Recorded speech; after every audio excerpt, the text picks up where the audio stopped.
তো good morning everyone, কেমন আছো তোমরা সবাই? আশা করছি সবাই ভালো আছো। তো আজকে যে কথাটা বলবো সেটা হচ্ছে সুপ্রিম কোর্টের একটা নতুন নিয়ম এসছে জব রিলেটেড নিয়ে। সে কী নিয়ম, সমস্ত বিষয় নিয়ে আমরা কথা বলবো, কেন এই নিয়মটা লাগু করা হয়েছে। তো সমস্ত কিছু যদি তোমরা দেখতে চাও বা বুঝতে চাও তাহলে ভিডিওটা অবশ্যই শেষ অবধি তোমরা দেখো। তো দেখো, মেন কথা হচ্ছে যে সরকারি চাকরিতে ওভার কোয়ালিফিকেশান যেটা, সেটা হচ্ছে সুপ্রিম কোর্টের একটা যুগান্তকারী রায়। ঠিক আছে, এই জিনিসটা সুপ্রিম কোর্ট তারা নিয়ে এসছে। কেন নিয়ে এসছে তার কারণ আমরা যাচ্ছি।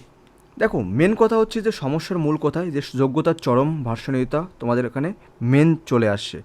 যদি তোমাদের বলি যে কাজের ধরন, সেখানে হচ্ছে তোমাদের পিওন বা ক্লার্ক যদি আমাদের বলে থাকি, সেখানে আবেদন করার কথা হয়তো 8 পাস কিংবা মাধ্যমিক 10 পাস। ওকে, কিন্তু সেখানে ফর্ম ফিল আপ করছে কারা? যারা গ্রাজুয়েশন, যারা এমবিএ, যারা পিএইচডি, যারা তারও উপর লেভেলে, তারাই এখানে ফর্ম ফিল আপ করছে। তো এই জন্যে এই যে লেভেলের কম্পিটিশানটা সেটা অনেকটা হাই হয়ে যাচ্ছে, রাইট? সেই জিনিসটা অনেকটা হাই হয়ে যাচ্ছে, তার কারণে যাদের অ্যাটলিস্ট এই ধরনের জব পাওয়ার জন্য যারা যোগ্য, তারা না পেয়ে এই জবটায় তাদের কাছে ট্রান্সফার হয়ে যাচ্ছে। তো এই জন্যে সুপ্রিম কোর্ট এই জায়গাটা তারা ফিক্সড করতে চাচ্ছে, সেই জন্য এই নিয়মটা তাদের লাগু করা হচ্ছে, রাইট?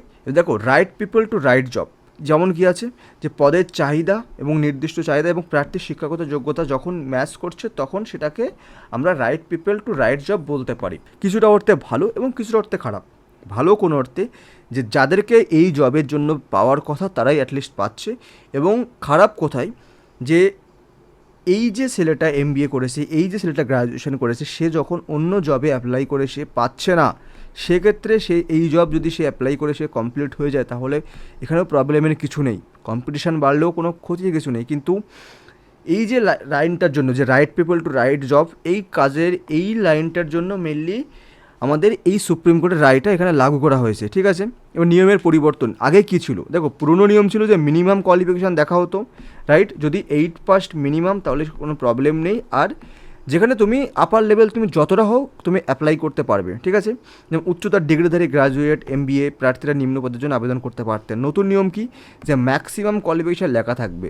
যদি সেটা 8 পাস হয়ে থাকে বা 10 পাস হয়ে থাকে বা 12 পাস হয়ে থাকে, সেক্ষেত্রে তুমি এই যে ম্যাক্সিমাম তুমি এর উপরে তুমি অ্যাপ্লাই করতে পারবে না।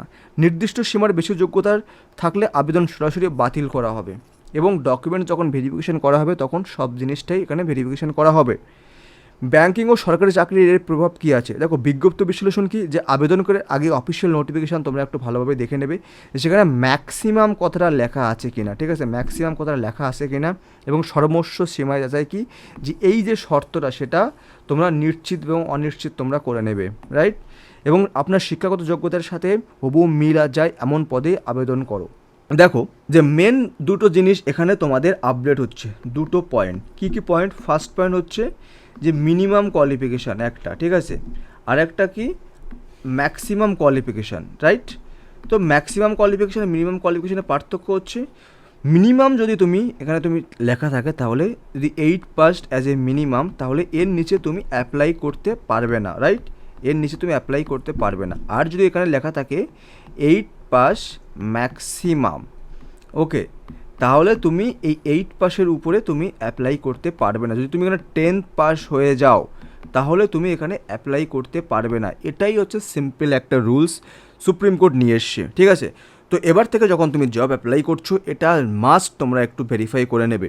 আশা করছি তোমাদের ইনফরমেশনটা ঠিকঠাক লাগলো। আর যদি ইনফরমেশন ঠিকঠাক লেগে থাকে, তাহলে চ্যানেলটা অবশ্যই সাবস্ক্রাইব করতে ভুলো না, আর ভিডিওটা একটা লাইক অবশ্যই দেবে।